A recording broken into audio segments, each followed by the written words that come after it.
नमस्कार किसान भाइयों, सरसों के ताज़ा भाव और तेज़ी मंदी खबरों के लिए आप वीडियो को लाइक ज़रूर कर लें।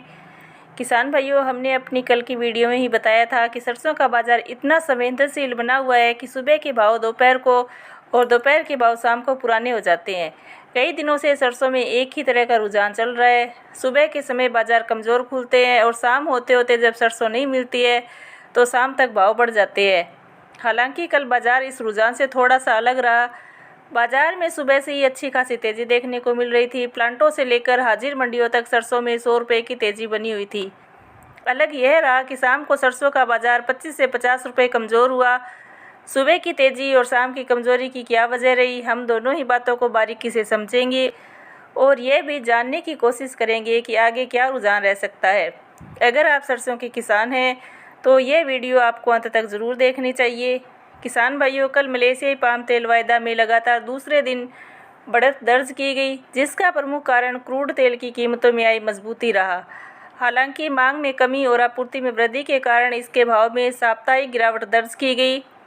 इस दौरान चीन का बाजार डलियान का सबसे सक्रिय सोया तेल वायदा अनुबंध 1.8% तेज हुआ, जबकि इसका पाम तेल वायदा अनुबंध 2% बढ़ गया। शिकागो बोर्ड ऑफ ट्रेड पर सोया तेल की कीमतें 0.5% कमज़ोर हुई। किसान भाइयों, सरसों की तेज़ी मंदी को समझने के लिए तेज़ी और मंदी लाने वाले दोनों तरह के कारकों का अध्ययन करना जरूरी है। किसान भाइयों, इस समय सरसों के बाज़ार पर दो तरह का दबाव है। सबसे सरकारी एजेंसी नाफेड और आफेड के द्वारा संभावित सरसों की बिकवाली और दूसरा विदेशी बाज़ारों की कमज़ोरी का। बात विदेशी बाज़ारों की करें तो सोमवार को मलेशिया पाम तेल बोर्ड की रिपोर्ट आनी है और उसके बाद विदेशी बाज़ारों की दिशा दशा तय होगी। जहां तक सरकारी बिकवाली की बात है, सुनने में आ रहा है कि सरकार द्वारा बेची जाने वाली सरसों की क्वालिटी ज़्यादा अच्छी नहीं है और मिलर्स को अच्छी सरसों लेने के लिए बाज़ार से ही खरीद करनी होगी। ऐसे में सरकारी बिकवाली का बड़ा दबाव आने की संभावना कम है। एक अन्य कारक यह है कि सरसों के भाव पिछले एक महीने में 1000 रुपये तक बढ़ चुके हैं, अतः ऊपरी स्तरों पर मुनाफा वसूली भी आ सकती है। फिलहाल सरसों तेज हो रही है, इसलिए स्टॉकिस्ट मुनाफा वसूली नहीं कर रहे, लेकिन अगर बाजार कमज़ोर होता दिखा तो इनका माल बाजार में आ सकता है। अब बात करते हैं तेज़ी लाने वाले कारकों की। किसान भाइयों, इस समय सरसों की आवक 5.5 लाख बोरियों की है, जो कि पिछले साल इसी समय 7.5 लाख बोरियों की थी।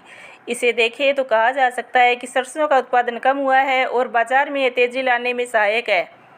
अगले महीने से धीरे धीरे गर्मी कम हो जाएगी और बरसात का मौसम शुरू हो जाएगा।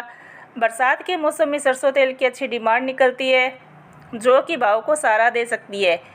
तेज़ी और मंदी लाने वाले दोनों कारकों का अध्ययन करने के बाद ये कहा जा सकता है कि सरसों के बाज़ार में ना ही बड़ी मंदी है और ना ही बड़ी तेज़ी। इसलिए हर छोटे मोटे उछाल पर माल निकालते रहना चाहिए। जिन किसान भाइयों को 7000 के भाव का इंतज़ार है, उन्हें दिवाली तक रुकना पड़ सकता है। किसान भाइयों, हमारा कार्य बाजार की तेज़ी मंदी रिपोर्ट से आपको अवगत कराना है। बाकी आप अपना व्यापार अपने विवेक से करें। साथ ही साथ वीडियो को लाइक और चैनल को सब्सक्राइब भी ज़रूर करें। जय जवान, जय किसान।